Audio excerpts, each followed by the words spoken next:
ज्येष्ठांच्या व्यथा आणि कथा टी.वाय. जाधव लिखित या पुस्तकाचं प्रकाशन नुकतंच मोठ्या उत्साहात संपन्न झालं. सेवानिवृत्त गटविकास अधिकारी टी.वाय. जाधव यांच्या लेखणीतून ज्येष्ठांच्या व्यथा आणि कथा हे पुस्तक साकारलंय. नाशिकच्या परशुराम साळखेडकर नाट्यगृह अनेक मान्यवरांच्या उपस्थितीत हे पुस्तक प्रकाशन सोहळा मोठ्या आनंदात पार पडला.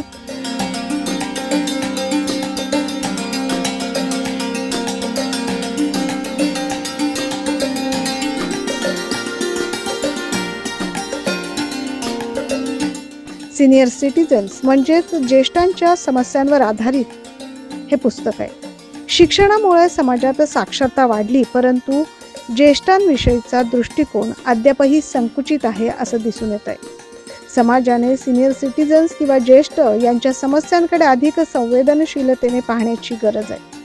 ज्येष्ठांच्या समस्यांकडे अंतर्मुख होण्याची गरज आहे, असं मनोगत यावेळी सेवानिवृत्त अधिकारी बी.जी. वाघ यांनी व्यक्त केलंय.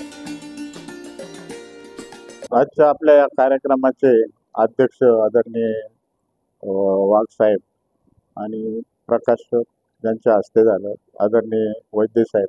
खरं म्हटलं तर या सर्व आणि आपले आमचे सहकारी मजदे सर, पवार साहेब, लोखंडे, आमचे सहकारी सर्व PSI साहेब पण बसलेले, ह्या सर्वांच्या सहकार्याने खरा कार्यक्रम आपण पार पाडलेला आहे. म्हणजे आणि वैद्य सर आणि वाघ साहेब हे माझे म्हणजे गुरुप्रमाणे मी त्यांना मानतो. ते प्रत्येक कार्यक्रमात मला सहकार्य करतात किंवा माझा सहभाग मानतात. म्हणजे माझ्यासाठी आता पुस्तक लिहिण्याचा हेतू किंवा काय आपण बऱ्याच सर्व केलेला आहे. मुळात पुस्तक हा खऱ्या घटनावर घडलेला प्रसंग आहे. फक्त नावगाव किंवा मुद्दाम लिहिलेले नाही. त्याच्यातलं एक उदाहरण मी सांगितलं खरं आहे ते. असेच प्रसंग खरे घडलेले आणि उद्देश काय आहे की ज्येष्ठांची व्यथा आणि कथा म्हणजे ज्येष्ठांची आपण एक बाजू नाही घेऊन चालत. पुढचा जो चॅप्टर आहे ज्येष्ठांच्या व्यथा तर लिहिल्यात, परंतु पुढचा जो चॅप्टर आहे तो पण महत्वाचा आहे की ज्येष्ठांनी पण आपण एक तर्फे राहू नये. हल्ली नवीन पिढी आहे त्यांना पण महत्व दिलं पाहिजे. काळ बदलतो त्याच्याप्रमाणे त्यांचं पण राज्य येतं, त्यांचं पण अधिकार आहे. साधारणतः 30 वर्षाचा झाला तर तो पण कुटुंबाचा एक महत्वाचा भाग होतो, तो मुख्य हे करतो, तर त्यालाही महत्व दिलं पाहिजे असं पण पुढच्या चॅप्टर मध्ये मी लिहिलेलं आहे. सुनांना, मुलांना, नातेवाईकांनाही काही महत्व दिलं पाहिजे. म्हणजे ज्येष्ठांच्या व्यथामध्ये कथा पण अशा कथा तर आहेत, पण हे पण आहे की दोघांचा समन्वय साधल्याशिवाय कुटुंब हे होत नाही, म्हणजे एकत्रित राहत नाही किंवा सलोख्याने राहत नाही. हा उद्देश आहे. एकच बाजूने येतं. नवीन पिढीला आदर पण दिला पाहिजे, नवीन पिढीला मान पण दिला पाहिजे. आणि आपण मी हसाच होतो, मी तसाच होतो, मी फार मोठा होतो आणि मग माझ्या काळात असं झालं किंवा माझं कोणी म्हणजे मी सर्वांचा मोठा होतो असं न करता नवीन पिढी पण आता आपल्यापेक्षा हुशार आहे. आज ज्येष्ठांच्या व्यथा आणि कथा हे टी.वाय. जाधव यांच्या पुस्तकाचं प्रकाशन झालं. माननीय बी.जी. वाघ साहेब जे ज्येष्ठ सनदी अधिकारी आणि ज्येष्ठ साहित्यिक आहेत ते या कार्यक्रमाचे अध्यक्ष होते.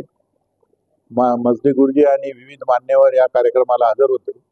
हा कार्यक्रम म्हणजे एक कौटुंबिक चर्चेसारखा हा कार्यक्रम पार पडला आहे. यामध्ये कौटुंबिक व्यथा, विविध कारणं, कुटुंबामध्ये होणारे कलह, त्यामध्ये त्याची कारणं आणि त्यावरचे उपाय अशा रीतीची चर्चा आजच्या कार्यक्रमामध्ये झाली. आणि टी.वाय. जाधव साहेबांनी आपल्या पुस्तकातून एक सर्वांच्या डोळ्यात अंजन घालण्याचा प्रयत्न केला की कुटुंबामध्ये जे ज्येष्ठांना किंवा नातेसंबंधांना एकमेकाविषयी जो कलह निर्माण होतो आपसामध्ये, तर त्याची कारणं त्यांनी समाजासमोर आणली आणि त्यावर उपाय शोधण्यासाठी सगळ्यांना प्रवृत्त केलं.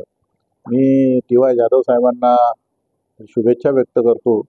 त्यांच्या हातून अशाच रीतीचं परत लेखन व्हावं अशी अपेक्षा व्यक्त करतो. आमचे माजी ब्लॉक डेव्हलपमेंट ऑफिसर टी.वाय. जाधव यांनी स्वतःच्या अनुभवावर आणि आजूबाजूच्या सामाजिक निरीक्षणावरून सध्याच्या ज्येष्ठांच्या व्यथा आणि कथांवर एक सुंदर पुस्तक लिहिलेलं आहे. त्याचं प्रकाशन समारंभ आमचे मित्र आणि ज्येष्ठ न्यायमूर्ती यांच्या हस्ते झालेला आहे. यातलं सगळ्यात कौतुकाची गोष्ट म्हणजे की हा एक ज्वलंत प्रश्नाला त्यांनी तोंड फोडलेलं आहे. कारण सगळीकडे आज आपण पाहतो आहोत की एकत्र कुटुंब पद्धती नष्ट झालेली आहे. त्यामुळे घरामध्येच आई वडील नको आहेत अशा तऱ्हेची परिस्थिती मुलांची किंवा सुनेची असते आणि त्यामुळे मुलांना वृद्धांना अनेक प्रकारच्या समस्यांना, अपमानांना, अवहेलनेला तोंड द्यावं लागतं. त्यांचा तिरस्कार केला जातो किंवा त्यांना त्यांचे आरोग्य किंवा त्यांच्या समस्येकडे लक्ष दिलं जात नाही. असे हजारो कुटुंबामध्ये आणि हजारो ज्येष्ठ नागरिकांच्या अशा अनेक प्रकारचे प्रकरणं आपल्याला पाहायला मिळतात. तर या निमित्ताने त्यांनी हे पुस्तक लिहिलं. त्याचा एक कार्यक्रम आज झाला. त्याला बऱ्याच मोठ्या प्रमाणात वृद्धांची देखील उपस्थिती होती. अशा प्रकारचे पुस्तकं त्यांनी परत लिहावे. हा नेहमीच्या याच्यापेक्षा सगळ्याच मानवजातीला भेडसावणारा हा प्रश्न असतो. अशा प्रकारच्या विषयावर त्यांनी लिहिलं हे फार कौतुकास्पद आहे. त्यांना आम्ही शुभेच्छा देतो आणि पुस्तकही जास्तीत जास्त लोकांनी वाचावं अशी अपेक्षा व्यक्त करून थांबतो. धन्यवाद. या पुस्तकाच्या प्रकाशन सोहळ्याप्रसंगी प्रमुख पाहुणे म्हणून सेवानिवृत्त न्यायाधीश अनिल वैद्य, शिवाजी पाटील, डॉक्टर जयवंत जगताप, करुणासागर पगारे यांच्यासह साहित्य, कलाप्रेमी क्षेत्रातील अनेक दिग्गज उपस्थित होते. आलेल्या मान्यवरांचा यावेळी शाल आणि गुलाब पुष्प देऊन सत्कार करण्यात आला.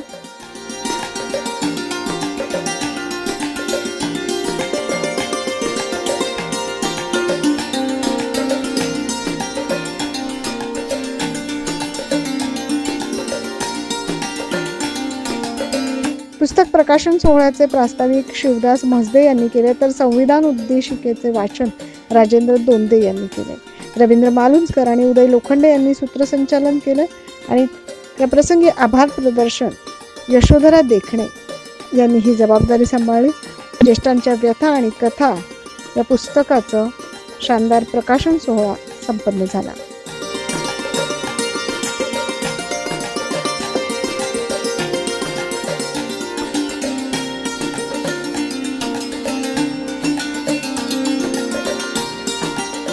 नाइन न्यूज महाराष्ट्रासाठी प्रतिनिधी अनिल केदारे.